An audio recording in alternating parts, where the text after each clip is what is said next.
नमस्कार मित्रांनो, पुन्हा एकदा तुमचं स्वागत आहे इन्फो मराठी 24 ह्या यूट्यूब चॅनलवर. मित्रांनो, आज एक अत्यंत महत्त्वाची आणि कामाची बातमी तुमच्यासाठी घेऊन आलो आहे. बातमी आहे EPS 95 पेन्शनधारकांनो, पेन्शन मिळवण्यासाठी हा मार्ग नक्की जाणून घ्या. मित्रांनो, नेमकं काय या बातमीमध्ये आपण नक्की बघूया.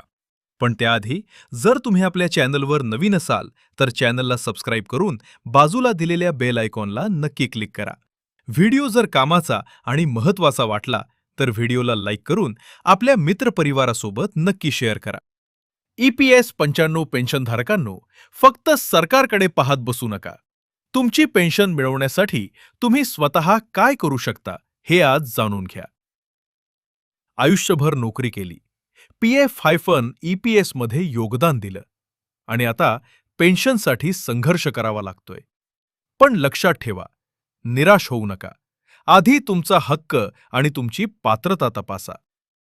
EPFOच्या अधिकृत माहितीनुसार 58 वर्ष पूर्ण आणि 10 वर्षांची पात्र सेवा पूर्ण असेल तर मासिक पेन्शनसाठी फॉर्म 10D द्वारे दावा करता येतो.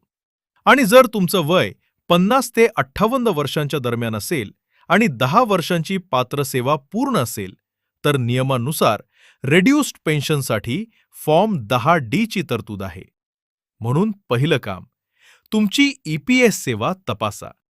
दुसरं, UAN, आधार, बँक खाते आणि पेन्शनशी संबंधित कागदपत्रांमधील माहिती अचूक आहे का ते तपासा.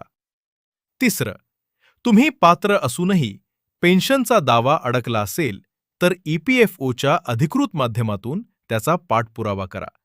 फक्त पेन्शन वाढली पाहिजे अशी मागणी करून थांबू नका. तुमचा वैयक्तिक पेन्शन क्लेम मजबूत करा, कारण ही केवळ काही रुपयांची गोष्ट नाही. ही तुमच्या आयुष्यभराच्या मेहनतीनंतरच्या सन्मानाने जगण्याची गोष्ट आहे.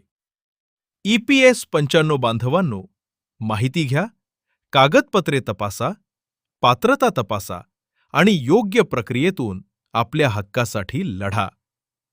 हा व्हिडिओ प्रत्येक EPS 95 पेन्शनधारकापर्यंत पोहोचवा, कारण माहितीच तुमची पहिली ताकद आहे.